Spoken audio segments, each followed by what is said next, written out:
If you invest in real estate long enough, you start to notice a pattern. Some of the best opportunities aren't about countertops or trendy neighborhoods. They're about life transitions. And one of the biggest transitions that affects housing is divorce. Before I go any further, I want to be clear. This isn't about taking advantage of anyone. It's about understanding what divorcing homeowners are dealing with and learning how to show up as the kind of investor who brings clarity, speed, and stability when their life feels anything but stable. When someone is going through a divorce, the house isn't just an asset. It's usually the biggest shared financial obligation, the biggest emotional trigger, and the biggest, what do we do now, sitting in the middle of everything. Here's what divorcing homeowners typically need most. They need clarity. They're asking, do we sell? Does one of us keep it? Can we even afford that? What's the best option? They need speed, but with structure.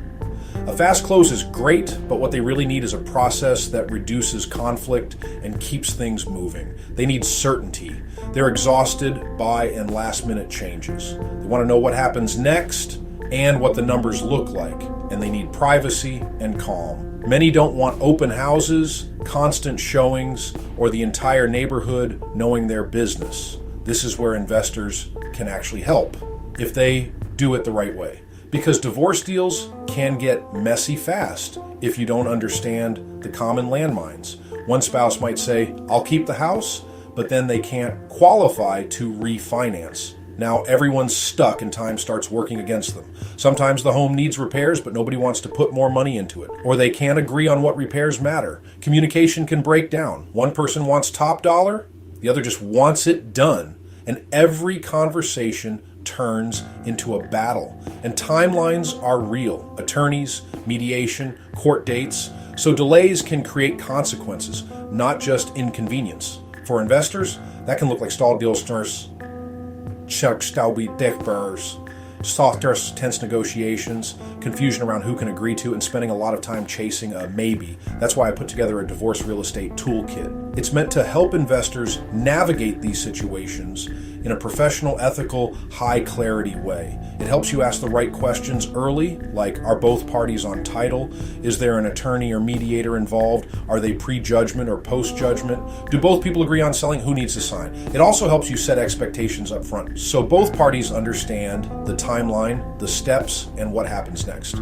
When people feel like there's a plan, there's less panic and less chaos. It helps you present options instead of pressure. A lot of divorcing homeowners don't need a pitch. They need choices. They need someone to explain in plain language what an as-is sale could look like, what a traditional listing could look like, how flexible closing dates can help, and what's realistic based on the condition of the home and their timeline. And it helps reduce deal blowups.